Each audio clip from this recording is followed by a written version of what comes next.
ready to go for the second part?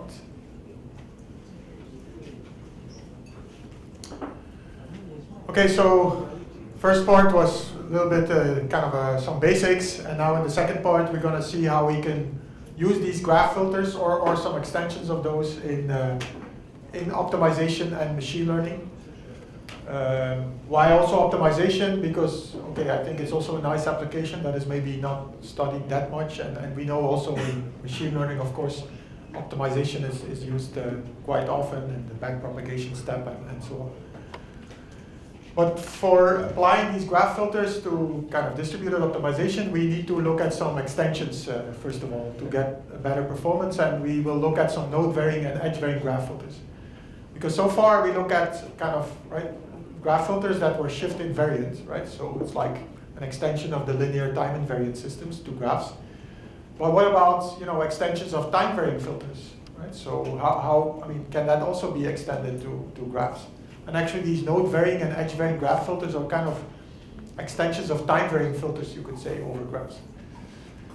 And that will be important to tackle optimization problems, especially distributed optimization, but then in a completely different way than what you know from your, let's say, ADMM and PDMM and all these type of tools.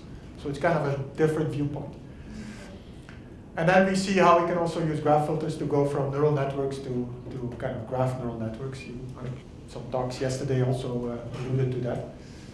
And then, of course, different graph filters will lead to different types of graph neural nets, right? So, and we will look at a few different types and apply that to some applications.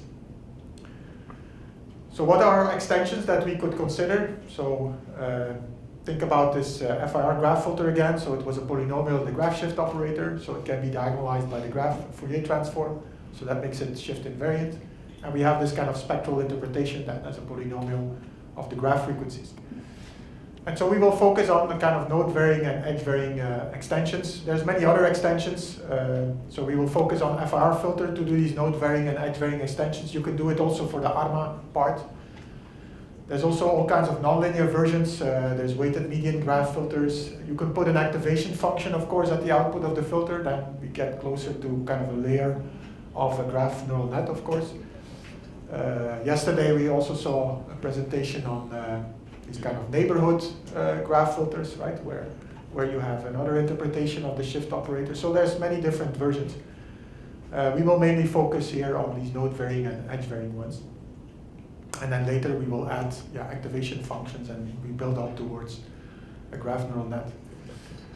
Now just to remind ourselves, so this was the classical filter, so what happens actually, so we get this kind of diffusion, right? So we have our signal X and we focus, let's say, on the center node.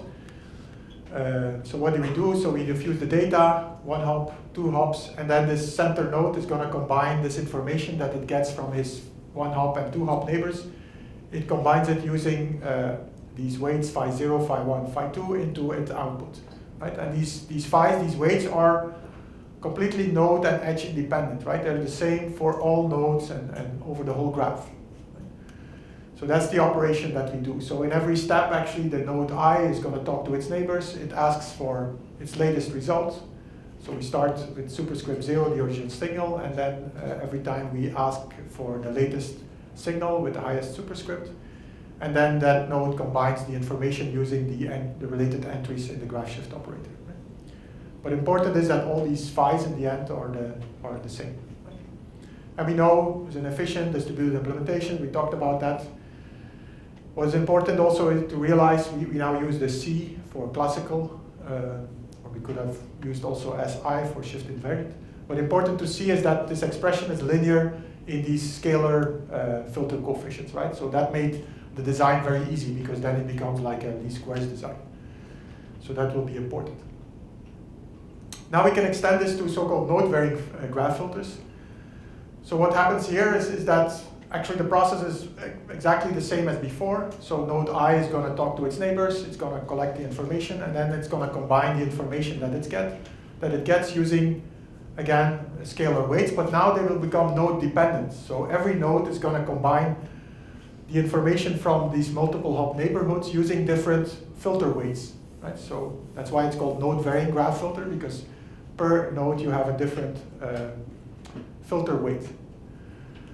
But the processing is kind of the same. So the node knows its weight, so it's just going to use its own weight. So in terms of complexity, nothing really changes. Right? And instead of scalar coefficients, so you can represent this by diagonal matrices now. Right? So x and sx and s squared x, they are combined using diagonal matrices. On the diagonal, we have vectors, which are the different filter coefficients for the different nodes. So again, so nothing changes. So this is again efficient. It can be implemented in a distributed fashion. The cost is again the same. It specializes. So the classical one is just a special case. And it's now again a linear expression, but in vector coefficients. So we have more coefficients, but it's still a linear expression. Yes. So just to clarify. Yeah. Just to clarify. So you assume that how the topology changes over time is known? No, the topology is fixed, right? So nothing changes here. So the topology, so we still have a graph shift operator S that stays fixed. So and so I talk to my neighbors. So I first combine the information using these values of the weights in the graph shift operator. So that remains constant over hops. And there's no time. There's no time here, right? So there's no time. So there's still we are back in the classical graph signal processing. There's one value per node that we have. That's it. There's no time. It's only that every node now, so there's no time, but there's a node domain, right? And so the time domain becomes now the node domain. And as we have in a time varying filter, the filter coefficients change over time. So here the filter coefficients change over nodes. That's kind of. But okay, we cannot write it. I mean, we have to write it in vector form always in this case. And so this is not, right, so this is not also diagonalizable anymore with the graph Fourier transform. So indeed, it's not shift invariant anymore. So if I apply this one and then a shift, I cannot commute. Right? So that's why, I mean, as in a time varying channel, right? So there it doesn't commute with a delay anymore. The same here, but okay, it's like, it has more expressive power, of course. And the classical one is just a special case. But it's again a linear expression, so nice. The design will be also very simple, least squares based, if I want to do a fitting. But I can go a step further, so I can do edge varying graph filters. Again, the graph is exactly the same. But when I do now the diffusion, I could say, okay, why just take this standard graph shift operator that I consider fixed? I could still consider the same graph structure, but I could use any weights that I want, right? So first I talk to my neighbors and I combine them with edge weights phi 1. Then the second hop I talk to my neighbors again, but I combine things with phi 2, and then the third hop with phi 3. Right? And then that node adds these results together. I don't need weights here anymore because I mean the phi 1, phi 2, phi 3 can be designed any way I want. So again, there is a graph shift operator S, but now I don't use it anymore. I design the weights. I'm going to design them optimally for the inference task that I want to do. Right, so every time I talk to my neighbors and I combine the information not using the weights of the original graph shift operator, but of some arbitrary graph shift operator that I can design with the same structure as the graph. So all these phi k's have the same support as my original graph shift operator, potentially also the diagonal there. But that's it. That's why I don't start with x, because okay, phi 1 x includes also x itself, because I can add a diagonal which is there. Of course, there's a problem. So now, the edge varying filter looks like this. It's a sum of products of different graph shift operators. So for every term, it goes to a product up to its neighborhood. But okay, the implementation is efficient. Again, it can be distributed. Nothing changes as before. Computation, communication cost, exactly the same. It specializes to the classical and the node varying. But the expression now is a bit ugly, right? It becomes nonlinear in all these filter coefficients, right? So to design this is not easy, right? To get a fitting between input and output, because we get products of all these graph shift operators. There are some works that try to tackle that, but okay, we also try to work on it a bit, but we often get stuck in local optima and so on. So the performance is not great. So we were looking for something in between. So can we still do some edge varying graph filter, but with a linear kind of model? And so we came to this kind of constrained edge varying graph filter, where we kind of first run our regular recursion, So X, I shift things with the original graph shift operator. I talk to my neighbors, I combine things with the weights of this graph shift operator S. But then before I combine things with either scalar weights or vector weights, I kind of use now matrix weights, you could say. So only then I'm going to use arbitrary graph shift operators again, with arbitrary weights that I can design. So here I use phi1 on x, phi2 on sx, and phi3 on s squared x. Right? So you could say that first I shift x with sx, and then I also shift it with phi1. And then if I have sx, I shift it with, again with s, but also with phi2. So it's not a lot of more complexity. Again, you just talk once more to your neighbors, and you combine things then with a new graph shift operator that is free for you to design. And then you sum things together. So now the expression of this constraint edge varying looks like this. So we have a number of products of the original graph shift operator, and only at the end we apply this kind of graph shift operator that is free for us to design, with again the same support as the original graph. So instead of scalar weights or vector weights, we kind of have matrix weights now, you could say. So it makes sense, right, that extension. And again, it specializes to the classical and the node varying, so it is still a bigger class of filters, right? But it's linear, so the design again is very easy. Least squares design, I can easily design that. I have a convex optimization problem there.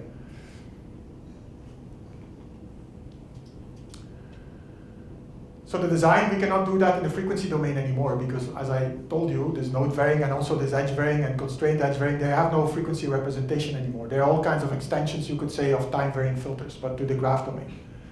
So we do the fitting in the node domain generally. So we have a desired filter response, H tilde, could be anything you want, and then you do the filter design. And depending on whether you have a classical one, a node varying, or a constraint edge varying, you have different weights. But all these expressions are linear, so I can do, the solution is just a least squares solution. You can potentially regularize things if you want to have small weights or whatever you want to do. Are these structures a bit clear to everyone?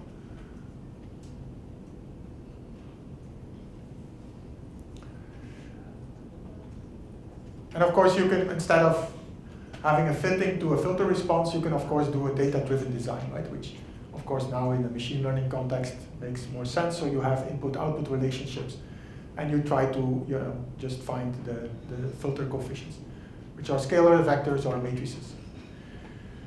And again, the solution is least squares, right? So it's a convex optimization problem. Okay, let's try this on a toy example where we try to fit to a shift invariant graph filter. So suppose our desired filter is indeed a shift invariant one, so it can be diagonalized with the graph shift operator.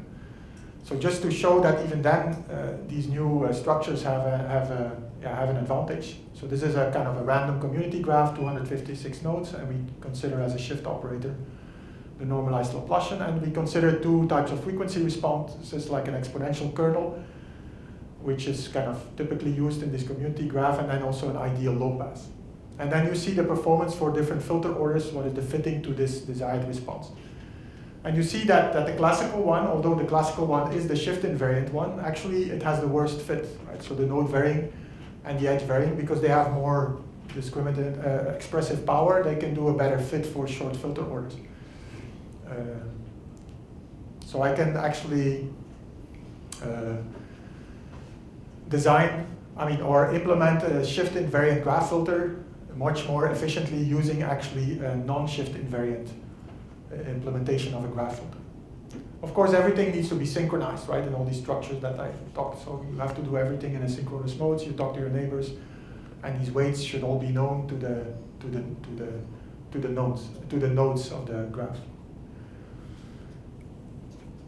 And you see that, for a certain performance, you can, the filter order, is really like half of the filter order that you need for a classical FIR filter. Okay, so these are some extensions that we focus on. How can we now use them in kind of distributed optimization? And we consider here a very simple setup where we have different nodes. Now the edges are kind of the communication graph, let's say. So this is, these are the links where nodes can communicate to each other, and assume that every node has kind of an objective function, and you want to minimize the sum of these objective functions. And we know that this requires, of course, exchanges, kind of, which could be modeled by graph diffusions, hopefully. So we can use our graph filters here to kind of do these exchanges. We also assume there is some input data, so there is some kind of observation, which we call y. So x is not here input and y is not output, so it's a little bit different here. So x is kind of the variable we want to optimize. We'll look at some cases later on, but and y is kind of what we observe, our graph signal, you could say. And what we also assume is that that there is a global solution. We know the global solution, and it's a linear transformation of the input data. So the optimal solution, x star, is some kind of linear transformation of y. Of course, this is very restrictive, so this means that the global optimization problem should be kind of a quadratic problem. Although, so it's restrictive, but it applies already in many, for many systems or many problems. You can often write it as kind of a quadratic optimization problem that you want to distributively solve. And if it is more complex, we can use, let's say, the graph convolutional neural network framework that we will discuss later on. But for now, let's assume it's just a linear transformation. Now you already feel what we're trying to do, right? So we know the global solution. We know how to reach that global, we know graph filters can be implemented in a distributed fashion, and we know that graph filters, we can fit them to kind of a global operation. So that's what we try to do. So where does this apply? So for instance, an average consensus, right, where everyone has an opinion and you want to find the average. In distributed imaging, so every, let's say, sensor or imaging device has a linear combination of the image, and they want to talk to each other to get the overall image, or distributed beamforming. So there are already many applications where you have kind of a linear, the global operator is that you want to fit to is linear. Right, so what I said is, so this is what we try to do. We have the global operator, and we want to fit a graph filter to it. So we design it, and then all the nodes use these weights, these optimal weights that we have designed, and then we know that we get the global operator in a distributed manner, because we know all these graph filters that we discussed, they can be easily distributed. We just talk a couple of times to our neighbors, and we mix the results. So it's kind of global operator fitting, you could say. Of course, this has consequences, so there needs to be kind of a fusion center, if you want, that kind of knows the graph and that knows this global operator, and that performs the fitting for you, and then sends the filter weights to the different nodes. If you don't have this fusion center, it means that the nodes themselves carry out kind of this fitting, every node separately, and all of them need to know this kind of global operator, and they have to have knowledge of the graph. So this is different setup than, let's say, in classical distributed optimization, where generally you don't know the graph, you just talk to your neighbors, you don't know what's going on elsewhere. So there is a price to be paid of the performance gain that we will reach, and that price is that now the nodes need to know the full graph and this global operator. But okay, there are cases where this is available, right? So when we have distributed imaging, and this setup is like fixed, we kind of perfectly know where these imaging devices are, and we know how they communicate to each other. So this graph is kind of known and can be kind of given to all these different devices, right? So there are cases where this is perfectly possible.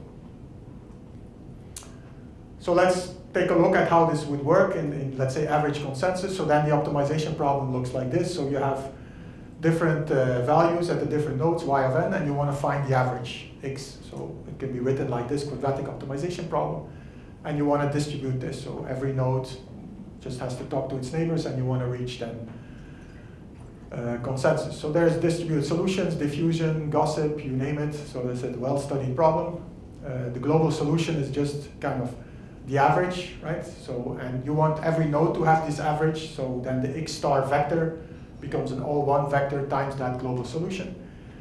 And if you work this out, you see that the linear operator that we need is just an all one matrix, which makes sense, right? Divided by the number of nodes, because every node in the end needs to take the average of your observation vector y. So we know the global operator, so that's also easy to give to all the nodes. Okay, we're gonna do consensus, guys, so here's the graph. this is the operator, every node does the design, every node knows the weights that they should use, and they start talking to each other with these weights to reach consensus. And then if you can compare again these different filter implementations, that you see that the classical one, doesn't work very well, so it starts to saturate at some point, again because of the ill conditioning of the polynomial fitting. So it's the same problem as we saw before. That's why we went to the IIR version before. Here we stick to the FIR version, so we have kind of this fitting problem. But you see that the node varying and the constrained edge varying, they do much better, right? They still have this kind of ill conditioning, so there's a saturation issue. We will come back to that later on. But there is this issue, but you do much better, right? And you see that in this kind of 256 node graph. If we talk 6 to 7 times to my neighbors, then we kind of reach a very good consensus. But it's clear that without these extensions of the graph filters, it's hard to reach it. Although it has been theoretically proven that even with a classical FIR filter, it is possible to reach perfect consensus in finite time. Right? So actually, if the order goes up to 256, in theory, we can reach consensus. So there is a finite time consensus property of classical FIR filters. But you see in practice, you get this kind of saturation effect, so you will not reach it. Distributed imaging, it's kind of the same, but instead of just a value x, we get here a linear combination of an x vector. So the x vector is kind of the image, or it could be anything else that you want to optimize. Could be also a smaller vector, like the locations of a target or something that you want to observe with sensors.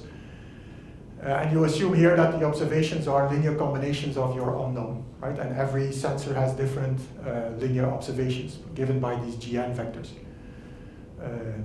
So this is just the optimization problem written as a sum over different objective functions for the nodes. But okay, we know again what is the global solution. It's just the pseudo-inverse, right, of this G matrix times the output vector.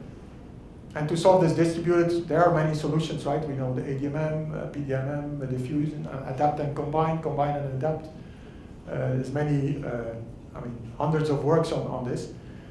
Again, our approach is different, right? We assume, again, that the nodes know the graph, they know this global operator, and now they're going to implement this global operator using a graph filter.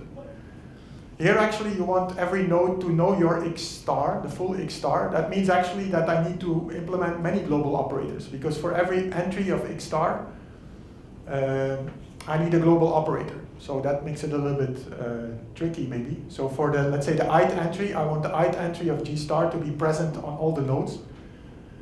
So what I first want with this operator I is I want to reach all one vector times this solution with a pixel, let's say. Right? And so that's all one vector multiplied with this GI bar, which is one of the rows, or GI bar transpose is one of the rows of the G pseudo-inverse.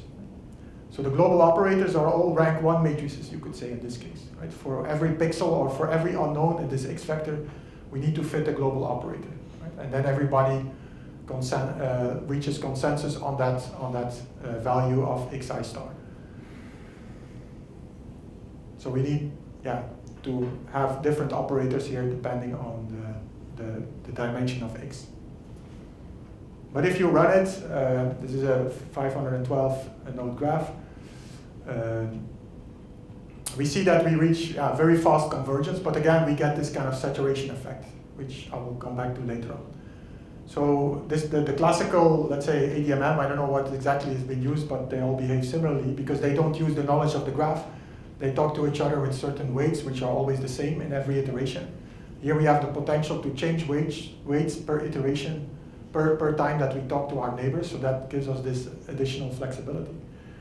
So the classical one converges pretty slowly, but then it surpasses our approaches because it doesn't have this ill conditioning issue, but we will come back to that later. But here you have the potential of very quickly go to a solution, only communicating a couple of times to your neighbors. Distributed beamforming is another interesting application.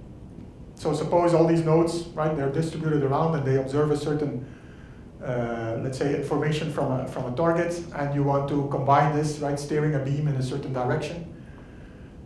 So basically what we want to do is multiplying this observation vector y with the W Hermitian, where the rows of W Hermitian are potentially different beamformers. So here it's interesting because we don't need a pseudo-inverse or anything, so the global operator is already directly the beamformers. It's just W Hermitian, or a set of beamformers. There could be then different options, so suppose that all sensors want to have a different beamformer, want to look in a different direction. Then the beamformer, the W Hermitian itself, would be our desired response, right? So every row, because every row is basically what that node will see as an output. So they all see different outputs of different beamformers. But you could also say that all sensors want to look in the same direction. So then again, we get a rank 1 global operator that we want to fit, and my W Hermitian becomes like one row vector, one beamformer. So you want to look for all of them, want to see what is going on here. So all of them want to have kind of this result of the W Hermitian beamformer. Or you can have all kinds of mixes, right? So suppose we want to look in 3 directions, and sensor 1 is interested in the output of the second beamformer. Sensor 3 doesn't care, it just wants to collaborate with the other ones. The 4th and the 6th sensor, they want to see what is happening in the direction of the third beamformer. So there's all kinds of combinations. Mm-hmm. But all these things lead to kind of a global operator that we can fit to. Right, and then we can do that fitting. Here we considered 40 sensors, 9 nearest neighbor graph, and we assume here that every node wants to look in a different direction with a 9-degree separation. And we have certain target beam patterns in black, and then you see that if we apply a node varying, so this is a filter order 5, so if we use a node varying graph filter, we get kind of a peak, but it's not very well approximated, right? So we really need this kind of edge varying or constrained edge varying design to get a good fit to our desired beam pattern. So that's given in blue here, and the black is, or the gray is then the desired beam pattern. So we need these kind of extensions to get good fittings for these distributed kind of operations. Is that clear to everyone? Questions? Okay, so but we saw this kind of saturation. Okay. Yes. So if you need all of these, you need to know the graph, you need to know your G, and yes. every node, why would you not just find an optimum centrally and communicate that? Yeah, it's like I said, it's an option, right? So, so you could have a fusion center that indeed does the design and tells, okay, then you need to communicate, that fusion center needs a communication link to all the sensors. So like in distributed beamforming, maybe, there's an airplane, it throws out some sensors and they're randomly deployed, and then they want to form a beam. So then I should kind of somehow okay, then you could also still wonder. Need to know the graph. Yeah, you still need to know the graph, so yeah. So it's a price to be paid, right? And probably, the fusion center, if you have that, is easier, right?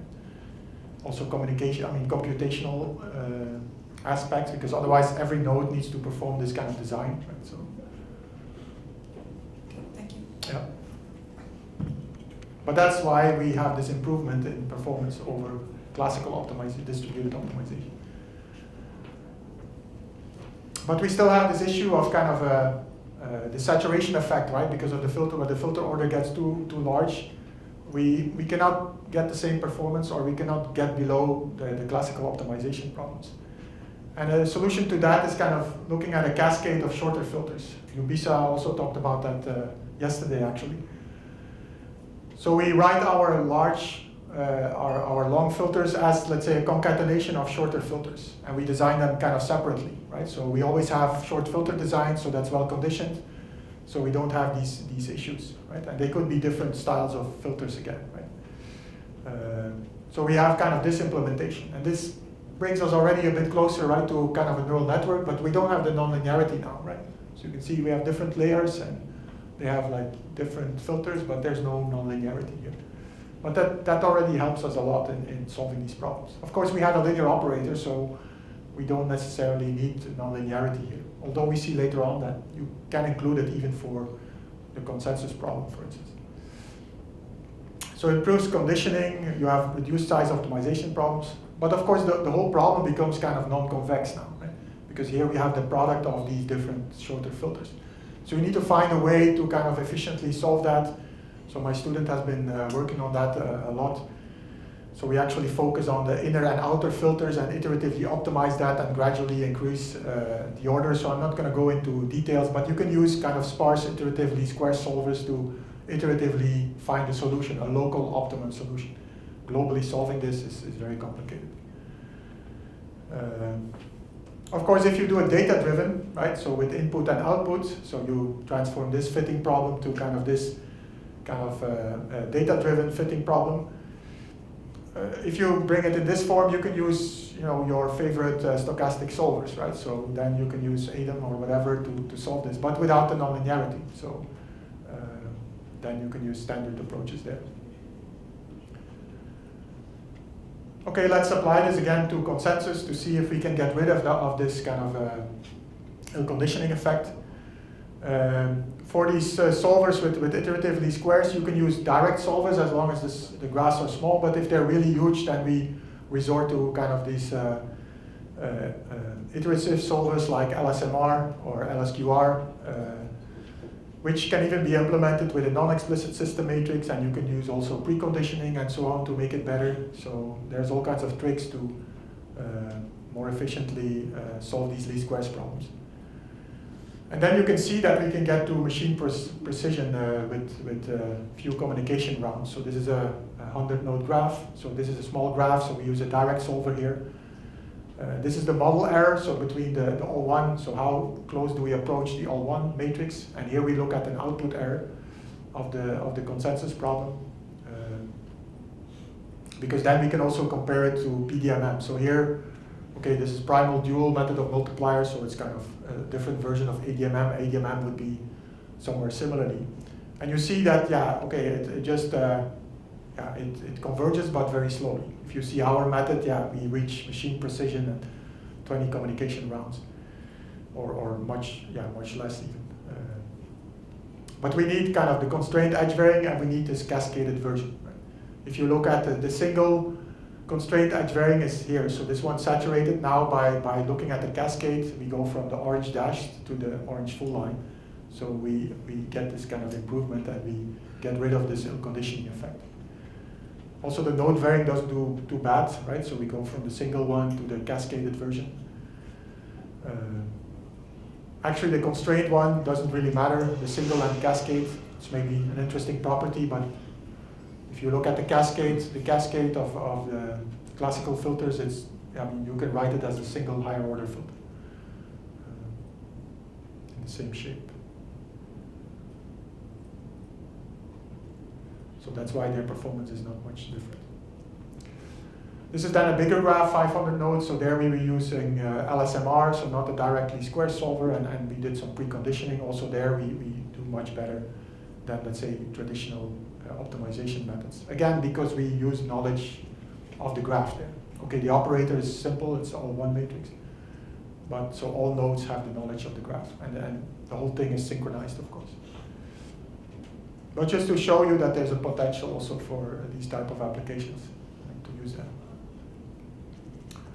This is then the data-driven approach, where we use kind of I don't know what solvers exactly, what stochastic solver is used here for this, but it's kind of, yeah, one of the methods that is used for neural network design. So 200 nodes, we had a batch size of 32 and 1,000 samples. So here we generate the data artificially.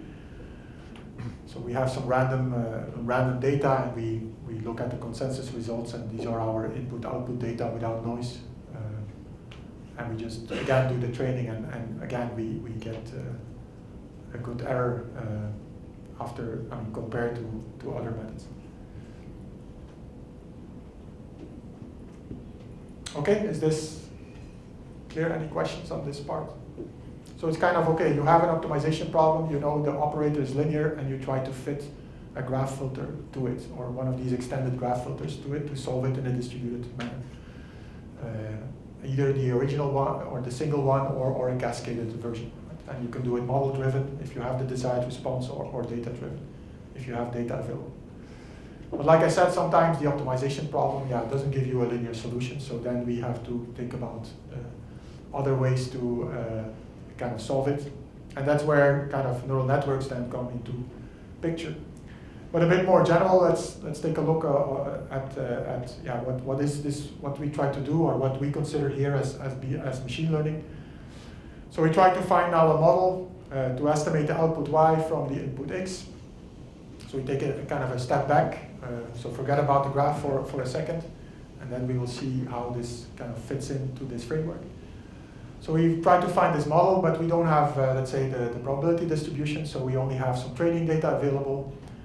We also usually consider a parametric model family, so there's a parameter theta involved in the model family, whatever it is. And we use some kind of a loss function, right, between the actual measurements and the model output. It can be, regression loss, can be related to classification, you name it, and then we try to do empirical risk minimization, so we find the optimal function or these optimal parameters, minimizing like this loss function between the actual the training data and the modeled output. And we hope that, first of all, we want to have a good fit, of course, for the training data, but also that there's a good generalization. But important to remember is that what we know about this training data kind of can be used also to determine how we should design this kind of model family. Right? So structure in the data could help us there, and could give us some kind of what is called inductive bias to the model family. Of course, neural networks are the common parameterization that we use. So we have kind of layered functions. So the overall function is built up into layers. So we have the input here, and then the first layer has parameters θ1. Output of first layer is input of second layer, and so on. And if these layers are kind of perceptrons, then cascading these different layers, you get this kind of multi-layer perceptron, the classical neural network structure.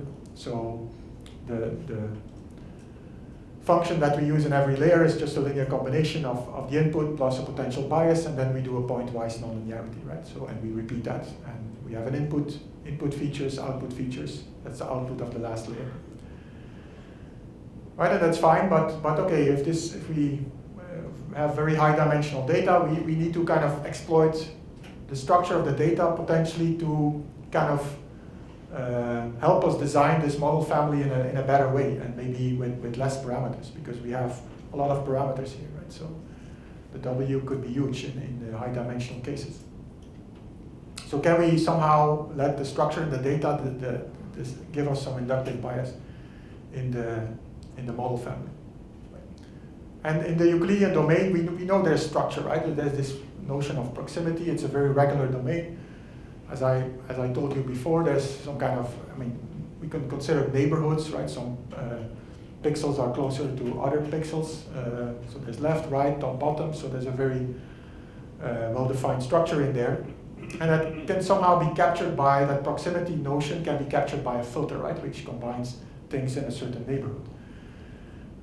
So filters could be our inductive bias in the case of Euclidean domain, right? And that has, of course, boosted then the whole field of convolutional neural networks, right? So instead of here, let's say, just taking any linear combination and a bias, we consider there a convolution, right? But what about graphs, right? So this is Euclidean domain. What about graphs, right? So what is the structure? How can we plug in the structure of the graph in this kind of framework here, right? In a multi-layer perceptron. So how can you use the graph as an inductive bias? And suppose we don't consider it. We just say, okay, let's assume this is the graph. We just put the values there as input for our first layer, and then we have our multi-layer perceptron, right? So why isn't this good enough? Of course, we don't exploit the graph structure at all, but can something go wrong? Well, yeah, first of all, the graphs could be huge, so there's a complexity issue. Also, if we reorder things, right, the network doesn't work anymore, so the ordering is crucial, right?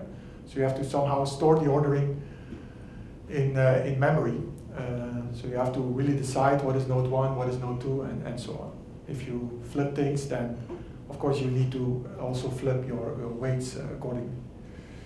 Also, when a new node comes in, right, so you have to retrain the whole thing, because this new node that comes into the graph, yeah, it will be related to all the other ones, right? So I have a lot of new links, and all the existing links will also be influenced. So I have to retrain the whole thing. So that's not what we want. So can we somehow bring in the structure of the graph there? And we kind of know how to do that, right? We have been talking about that in part 1 and also the beginning of part 2. So graph filters kind of capture that structure, that kind of local connections between nodes. So relating the data to the graph can be done by means of graph filters. So instead of, classical convolutions that are used in convolutional neural networks, we will now use, obviously, then graph filters in these different layers. And we know that, okay, this is our graph convolutional filter, and this is the classical one. So we can constrain our family to these functions, right? And we have sort of a limited number of parameters now that's independent on the dimension of the graph, so that's nice. And it's shared among the nodes. Right? So even if we reorder things, yeah, so we don't have these problems anymore. If a new node comes in, no problem. If we reorder the nodes, no problem. So we can still use these original learned parameters. And the complexity is also easy. It's graph, again, okay, it depends on the number of edges of the graph. So with a fixed degree, it's like linear in the number of nodes and the order of the filter. Of course, this is without nonlinearity. So in practice, we want to add a nonlinearity. Pointwise nonlinearity again. So that leads us then to a graph convolutional neural network. So we have our classical FIR graph filter, output is Z, and then we do a pointwise nonlinearity. So that's kind of the graph perceptron. And we can then extend this to a multi-layer graph perceptron where we just repeat this like several times. Right? So this is your XL minus 1 is your input for layer L. You apply your graph filter and you get your output of that, not that layer, but output of the filter, and then you apply your pointwise nonlinearity. It's the same thing, so the final output is then the output, of course, of the last layer. So your parameters are just the filter parameters in all these different layers. So we have a graph filter in every layer, so the complexity is number of layers times order of the filters times the number of edges in the graph. So again, here an illustration of a 3-layer graph perceptron. The input of the first layer, and the output is the final output y hat is then the output of the last layer. So we have 3 vectors here as model parameters. So very few, although we could have thousands of nodes. Right? A small question. Yes. Like if we're looking over images about like working in convolutional neural networks, so each pixel has like exactly, let's say, 9 members, no 8. But if we're looking over graphs, so for each node has a different number of neighbors. So how is the kernel changing? Like it's not the same kernel running over the entire graph? Well, the kernel, you could say, are the filter coefficients, right? So indeed, so all the structure, all the irregularity is in the shift operator. But by then writing my filter as kind of polynomial in that shift operator, I kind of like make it regular. So all the nodes use the same kernel, which are these filter coefficients. Right? And they talk to their neighbor, and so which neighbors I talk to, some node can talk to 2 neighbors, others to 10. So the kernel is adapted to the specific node? Yeah, if you include that part of the shift operator in your kernel, yeah, then yes, yeah. But it's then done by the shift operator, which is known. I'm not going to learn that. Right? So again, like I said in the very beginning, this graph shift operator, if this is for, let's say, Alzheimer detection, the graph shift operator could be my anatomical brain graph that is known, and I plug it in. Thanks. But okay, you could see here already, and that could have been a question too. I mean, we have only one feature per node that goes in, one feature per node that goes out, right? In practice, we know that we have kind of multiple features, right? Or maybe we start with one feature that goes in, but in between, we go to multiple features and we do pooling. So we know that that's kind of the success of convolutional neural networks. So can we also do that kind of filter bank thing here, and how do we do pooling? Also, Lubisa talked about that yesterday a little bit. And usually then, at the end, right, people use a fully connected layer then to do the classification, right? So can we also do kind of multiple graph filters jointly, so a bit like graph filter banks? By itself, this is an interesting topic, I think, that has not been explored too much. And how do we do pooling? So I will go a little bit into details there. It's actually kind of a bit straightforward. The notation is maybe a bit cumbersome here. But okay, suppose we have now F features as an input to layer L. So the subscript is the layer. So it's the output of layer L minus 1, which is input to layer L. And then the superscript is, let's say, the different features that you have. So let's filter them separately. So every input, every feature is just filtered by a filter with superscript G. Forget about F for a second. So that will be the output feature. But so far, we have for every input feature, we have kind of an output feature. So that's our standard FIR, let's see. But then we can sum them. Then we generally sum them over all the input features, and we get a new one output feature. And that is then given by a superscript F, because I can do that for multiple output features. That's why I was using also a superscript F from the beginning. But for now, okay, if you forget about F, you go from multiple input features, you go through several filters, and then you add them together. It's kind of a, you could say a multi-input, single output filter, right? That we know from like in communication, people work in communications, it's kind of a MISO system. Multiple antennas at the input, single receive antenna. That's like what is going on.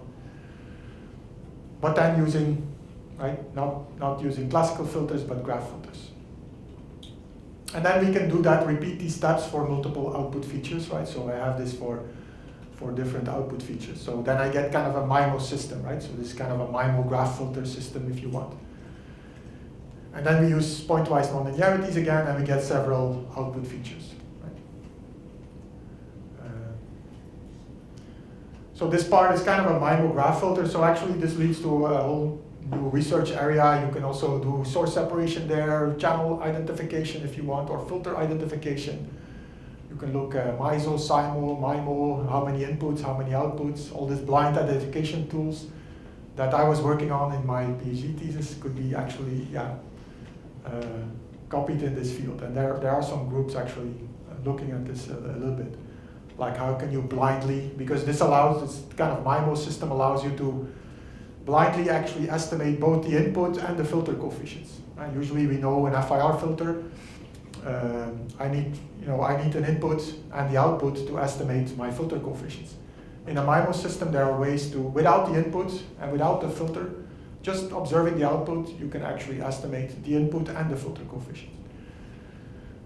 So what is kind of called then blind filter identification. And you can use all kinds of subspace approaches for that if you want. But the conditions is usually that you need less outputs than you have inputs. So then,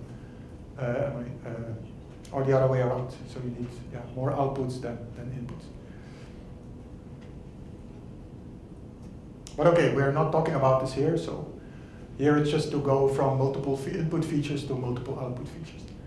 But we have a lot of filter coefficients now, right? So so in every layer here, in every square that we have here, we have actually F filters, right? And we repeat that F times. So we have F squared filters. So the number of filter coefficients is F squared times the order times K, right? Which I can put, right? So in the main matrices, so this is, let's say, these F times F, so these F squared filter parameters, I can put them in this kind of matrix here. So this is for layer L and for time shift K. And this is from going from input feature G to output feature F. So it's a bit complicated, but if you sit down and write it out, you can actually very simply rewrite this kind of MIMO graph filter in this form. So normally we had a vector XL here and then scalar filter coefficients. Now we have a matrix here, so actually the columns are the different features, input features.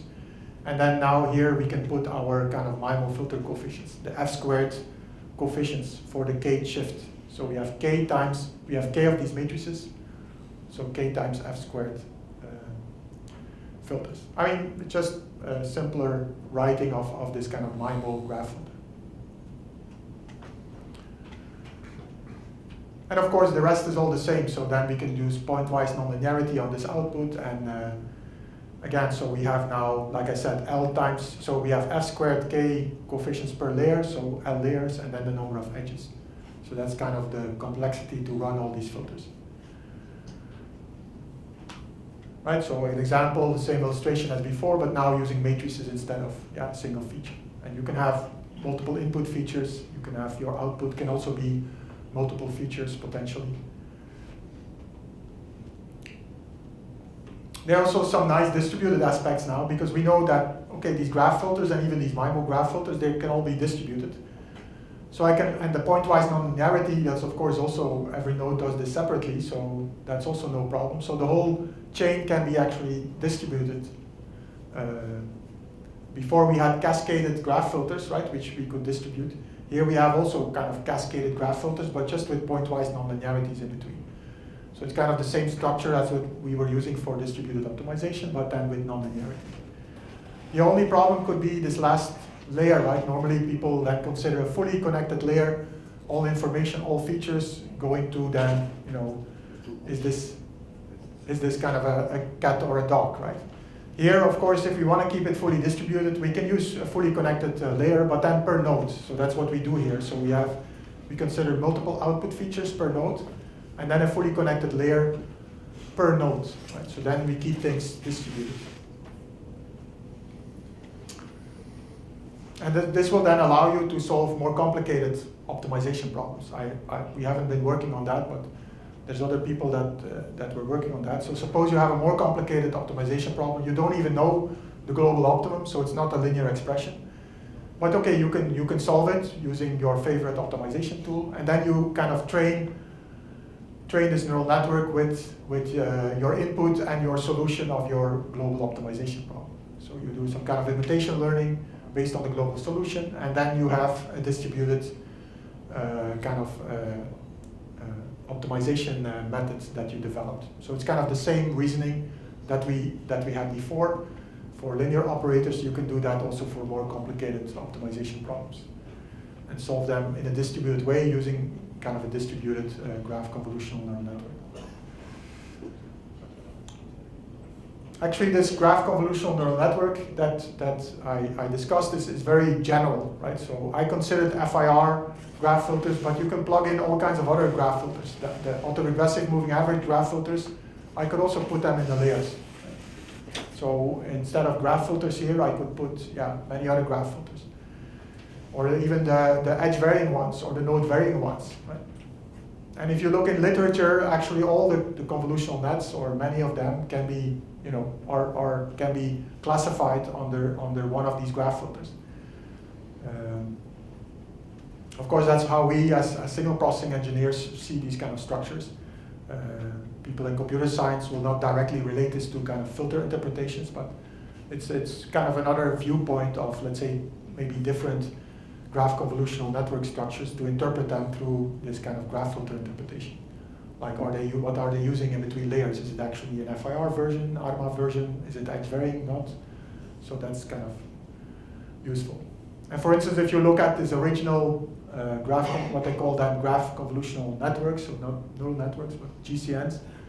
So by KIF in 2016, so they were actually restricting themselves to a first order FIR graph filter, you could say. Right? Instead of, let's say, different shifts with the graph shift operator, they were using a single shift. And then using a nonlinearity. Right? Of course, so you have less parameters in every layer, and it's a faster implementation, but okay, you have, let's say, if we think about the frequency interpretation of these kind of order 1 filters, they are not very selective, right? So in that sense, they have a low descriptive power. The same are these simple graph convolutions from 2019, where they propose to kind of shift L times and only then weigh, right? So this is kind of Also a single layer graph convolutional neural network you could think of order KL, where actually the filter is the filter coefficients are 0, 0, 0, 0, and only the last filter coefficient is then non-zero, and that's your HL. So, and then you apply the nonlinearity only once. Right? So it's kind of in our framework, it's kind of a single layer, that graph convolutional neural network.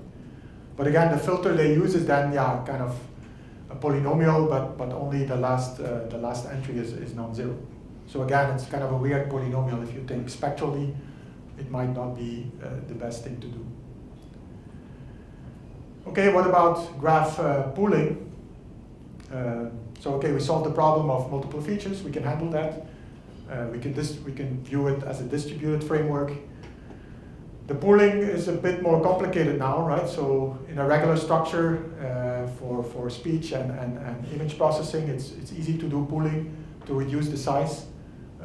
So the idea of pooling, for those of you that might not know, so I had kind of a picture. So the idea usually in classical convolutional neural networks is that you start from an image, you create multiple features in different layers, and you kind of reduce then the size of the image. You get more features, but the images become smaller. And in the end, you get single nodes and multiple features. So how can we do this kind of reduction of the size of the image, right, in a graph? So we need to reduce the graph in every layer. First of all, it's not very often done, right? So you don't have to do it. So in most papers, people don't do that. They just keep working on the same graph throughout, and you have just multiple features on the nodes. So it's not commonly done, but if you want to do it, there's lots of ways to do that. What you could do is, okay, you could do node selection, so you just keep a few important nodes. So you say, I keep the yellow ones. I do that based on a metric, a centrality, or your degree. And then I keep those. But then the question is, okay, what are your new edges, right? And how do I group, what do I do with the features of the nodes that I threw away? But you can design, let's say, criteria for that, but they're kind of ad hoc, of course, right? But this goes pretty fast, so this is kind of a fast implementation. Maybe a more, let's say, principled way to do this is to do clustering, right? So let's just apply a clustering framework, and then the different clusters are your new nodes, and then the edges are just the edges that you have that are remaining between the clusters. So you just add the weights of the edges between the clusters. Right? And the features are kind of a mean or a max of the features within your cluster.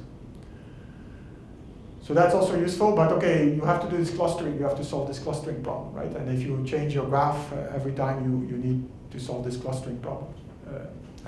And every layer you have a different graph, so for every layer you have to solve this clustering problem.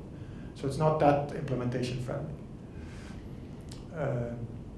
Another way of pooling that we proposed was kind of zero padding. So basically you don't change the graph, but you just set some of the features to 0.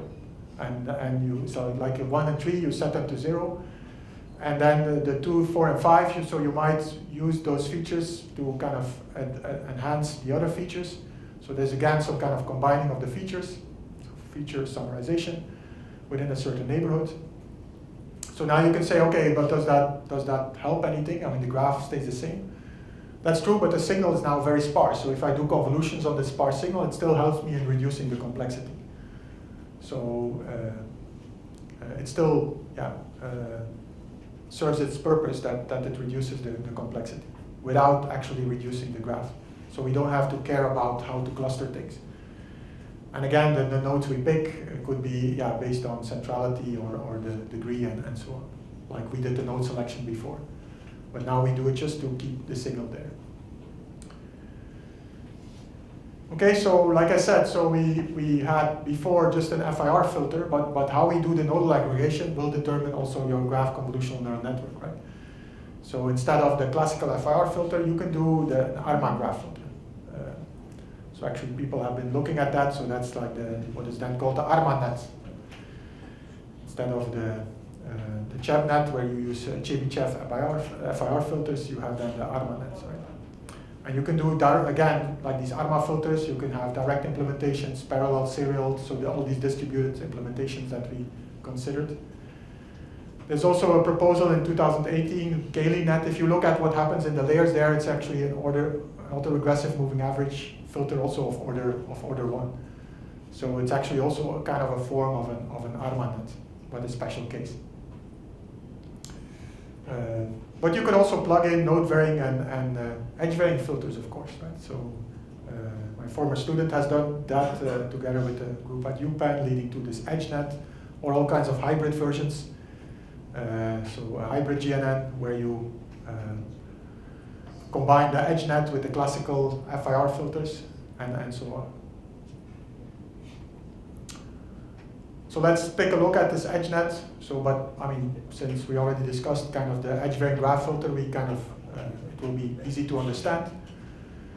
So this is the classical FIR filter. So just as a recall, so what happens in the gate shift in layer L? So suppose we're in layer L, and then we are in the gate shift. So node node 2 will talk to its neighbors, combines this information using the related entries in the graph shift operator, but also the related graph filter coefficient, right, for layer L and shift K. And it's all the same for all the nodes, right? So HLK will pop up everywhere at the gate shift and the L's layer. Of course, for another shift, we have another HKL or HLK. Of course, the fact that these nodes are these filter coefficients again are the same everywhere, right, kind of limits the descriptive power on one hand, but you also benefit from similarities in the graph structure. So if the graph structure is the same in certain places, you kind of artificially have more training data, right? So the bigger your graph is, so because you learn the same filter coefficients everywhere.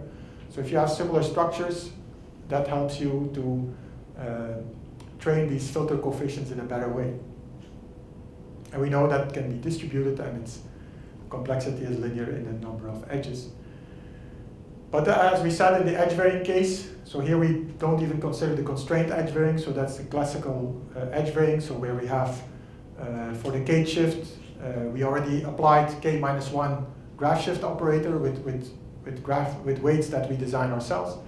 And then at the gate shift, we apply this kind of graph shift operator phi with a superscript k that has the same support as the graph shift operator and the identity matrix. So in the gate shift, every node talks to its neighbors and uses like its own weights, right? That it kind of optimally designs. So we have different weights here for all nodes, all edges. Of course, there's a lot of parameters now to learn, but you have more expressive power, right? And of course, in practice, we want to maybe have some kind of structure that is in between these two structures, and I will talk about that in a second. So this also doesn't really benefit from similarities in the graph structure, right? Because even though different areas might be the same, we will learn different weights for those, right? So we somehow would maybe like to use the fact that if we know that there's like a similar structure in the graph, that we, in that case, we couple the filter weights for those areas. But okay, that's not so easy to do. Again, the implementation can be distributed, and it's linear in the number of edges. So that leads to these kind of edge nets, which again I can do for a single feature and multiple features. That's not so important. And hybrid ones is what I just talked about, so it's kind of like in between. You could say the chat nets and the edge nets. So we kind of for some areas, for some nodes, we kind of allow them to design their own weights, and for other nodes, we kind of say that they should be the same. So we kind of try to find a middle ground between these nice global properties that GCNNs have and the local properties of edge nets. And again, which nodes that you select can be based on degree or centrality and so on. So in that case, we look for this importance subset, and so that's I, which is a subset of the node set, and let's say, suppose that 2 and 7 are part of that. So for those, they will use their own weights during the gate shift. But then on top of that, so the other nodes will use, let's say, the global shift operator S with some kind of combining weights HK, which are the same for all the nodes. Actually, 2 and 7 will also do that to make it even simpler. So you could say 2 and 7 only use their designed edge weights, but okay, they will also use the original ones in a superposition. So the importance subset use their own weights, and then all other nodes, and including even the importance subset, will use the global shift operator. So we can kind of get a mix of the two, right? So we get for certain areas, you get weights that can be designed separately, and then you get here the global weights for all the nodes with the graph shift operator S that is known. It's kind of a hybrid version, right? So and you use that one in the different layers. Then you also have these gate attention networks, which are also some kind of, you could say, edge-varying graph filters. So in that case, you use kind of an attention mechanism to learn the graph weights. So if we go over the different versions we saw so far, so the GCNN, we have number of parameters that is independent of the graph size. With EdgeNet, it scales with the graph size, and then the hybrids are somewhere in between. So in GATS, we also have kind of, we have something like an EdgeNet, so it's edge-varying graphs, but the number of parameters are independent of the graph size. So because you use kind of an attention mechanism to design the graph weights. So how that works is kind of illustrated here. So then in a certain layer, so you have, let's say, features on node 1 and 3, and we determine then the edge weights by looking at a certain function of these features on these two edges, potentially linearly transformed. So I take my features on node I linearly transform them.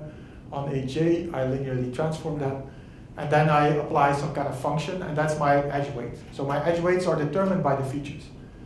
So it changes every time, also during testing, right? The edge weights constantly kind of change.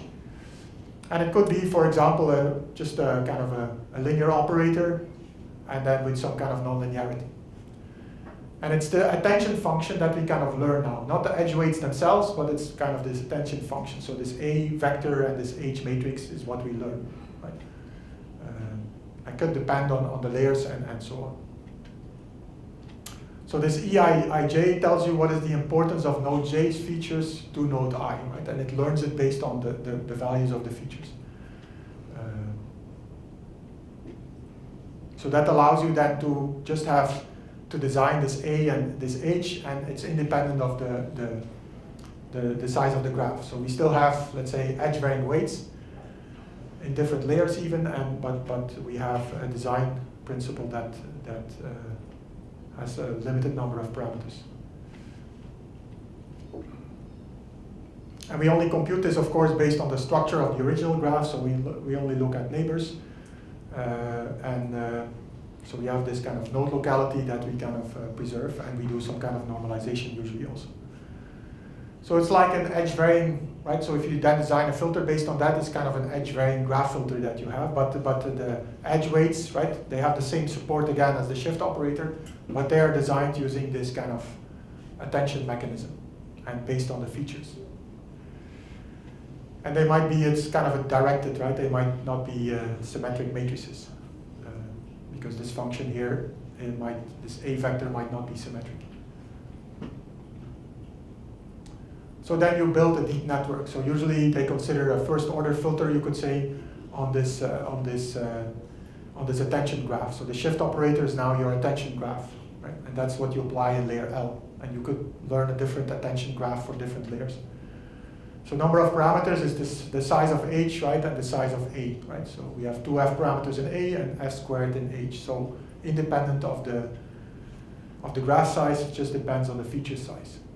So that kind of is a nice way to design edge-varying graphs, right? And it has been used, yeah, in a lot of works in computer science, of course. But this also links it kind of to a filter interpretation again.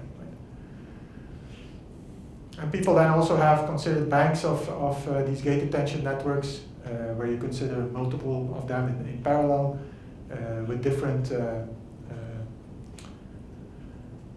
graph shift operators that you design. And you can either kind of average the outputs at different layers, which is usually done at the final layer, but in between you can just concatenate the features that you obtain. What you could also consider is now so-called graph convolutional attention networks. So instead of a first order filter, I could consider a higher order filter, of course, which is what we would then do, right? So that we look at multi-hop neighborhood. of that same attention graph that you have.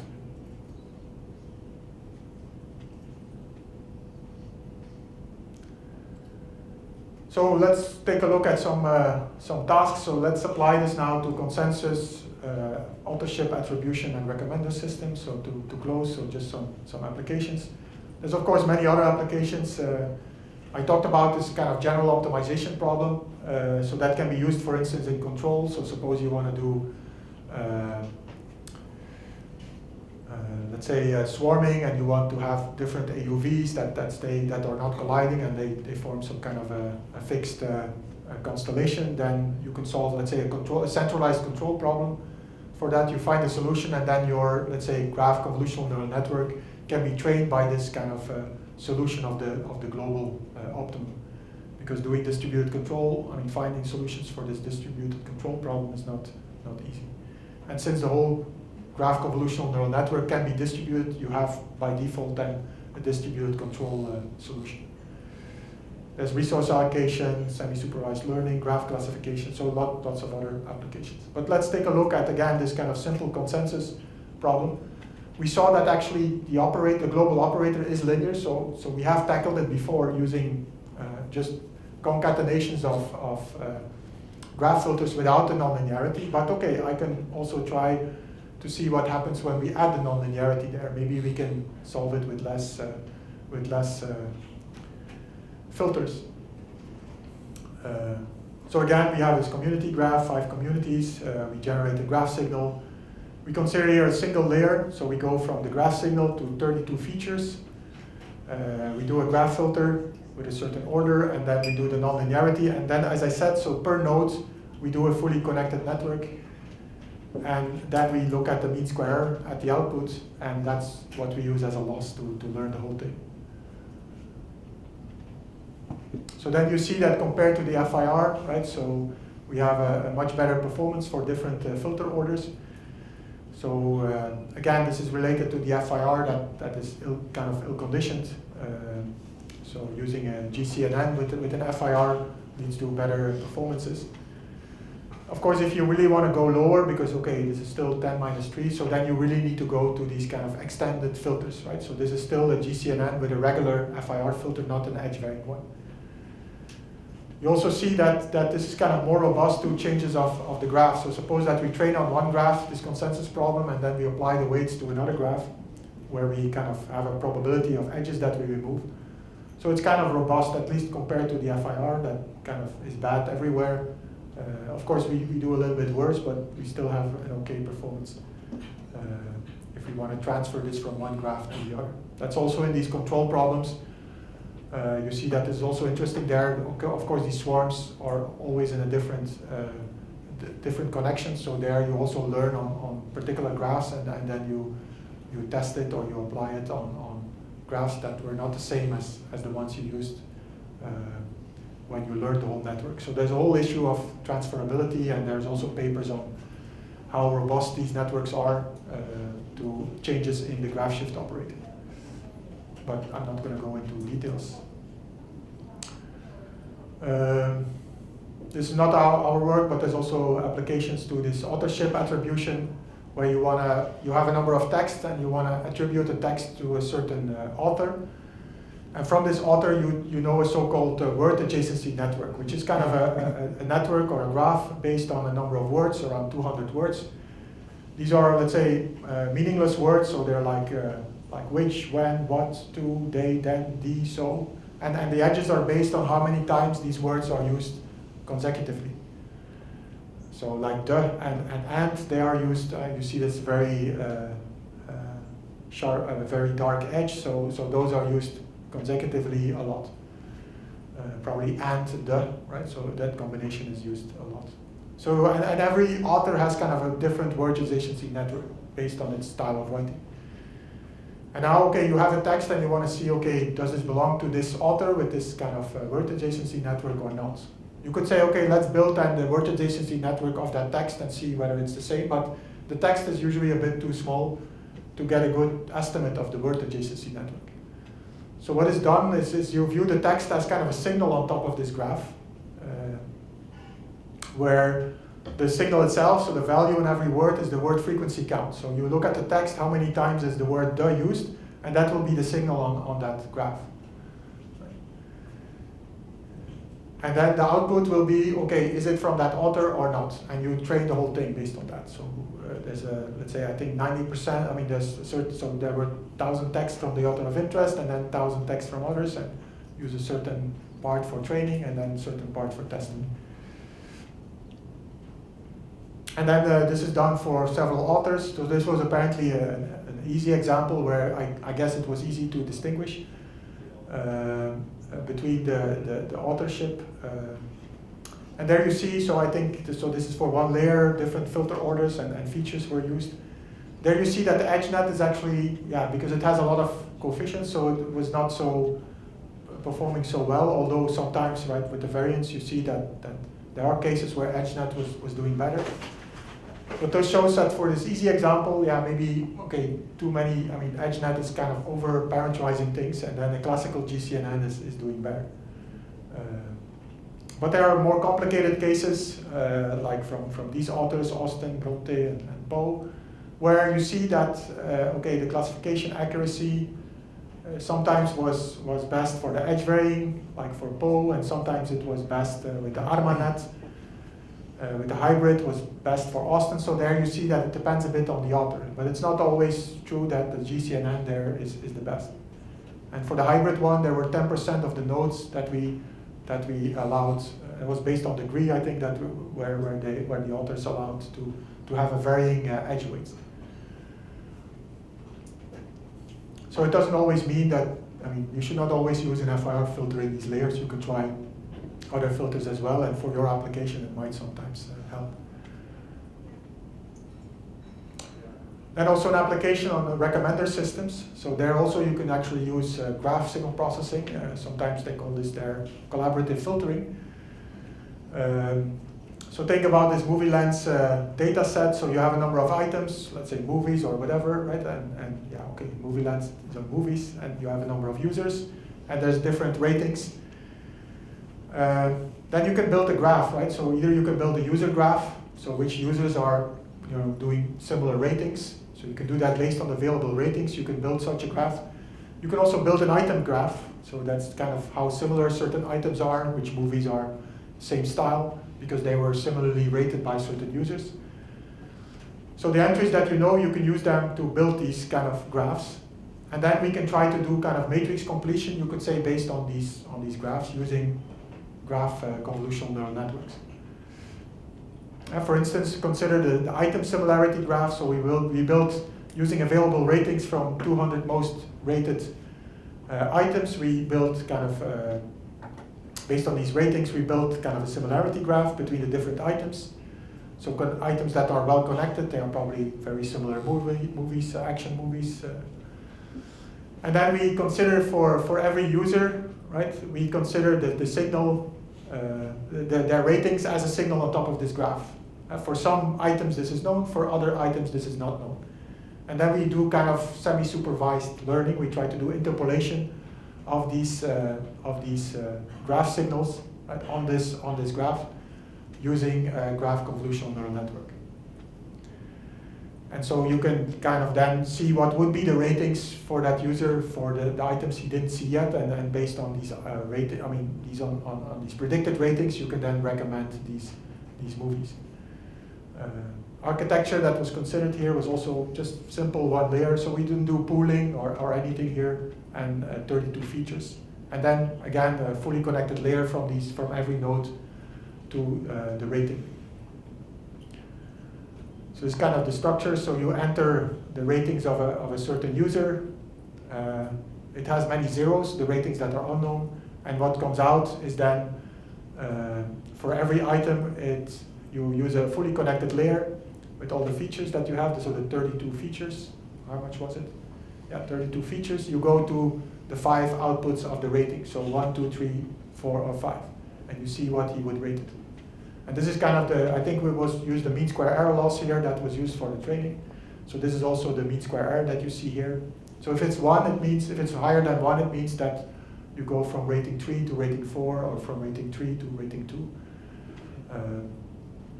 And there again, you see that, okay, the classical GCNN is not always the best. Edge varying, for instance, depending on the movie, sometimes edge varying is better, or sometimes a hybrid is better. So again, there's no consensus on what is the best structure there.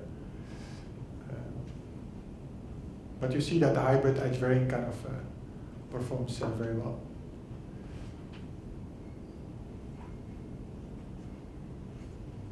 I think here this one should be bold, right? Because it looks better. Okay, so that kind of concludes then this part. So we saw how we could extend these kind of graph filters from shift invariant to non-shift invariant, and how they can be used then to solve distributed optimization problems, often in a cascaded form without nonlinearity. If we look at this optimization problems that have a global operator that's linear, but you can plug in nonlinearities when the optimization problem is not as easy. And then you get kind of what is known as these graph convolutional neural networks, and so it can not only be used for solving optimization problems, but also for all kinds of other applications as we just saw. And note that all these structures that are out there in graph convolutional nets or graph nets, they can always be somehow interpreted as doing some kind of filtering in a layer, and then it might be useful to understand what type of filter that is, and maybe the spectral interpretation and so on. Okay, so with that, I would like to conclude, so thank you for the whole thing is kind of trained on missing data, right? So so they are set to 0 here, so when this is trained, so there is it's a good, so let's see how, so when this is trained, you kind of remove some of the ratings that you kind of know for certain movies. But okay, there are already some missing ratings, and you set the whole thing to 0, and then you train the whole network. And in that case, okay, you know what the rating should be for that movie, and then you use the mean square error. So in this case, it's just, you plug in zeros for the missing values, and you hope that the whole thing interpolates well. But last question. So often in any machine learning method, we have bias, and also what is important sometimes is uncertainty of your results. How do you handle these two issues? Yeah, so I think the group of UPenn has some, and we have collaborated on that work also. So they have been looking at all kinds of performance bounds of variance and bias related to these graph shift operators. So there is some study on that, but it is of course something that needs to be looked at. I think graph filters are a nice way to interpret the convolutional nets. My intention is not to work on these things a lot. I think computer science people can do this much better. But I think the interpretation is interesting. So I'm not, let's say, an expert in convolutional nets. I never worked with them or programmed them. So, but I think the interpretation with graph filters could be useful. Okay. Yeah.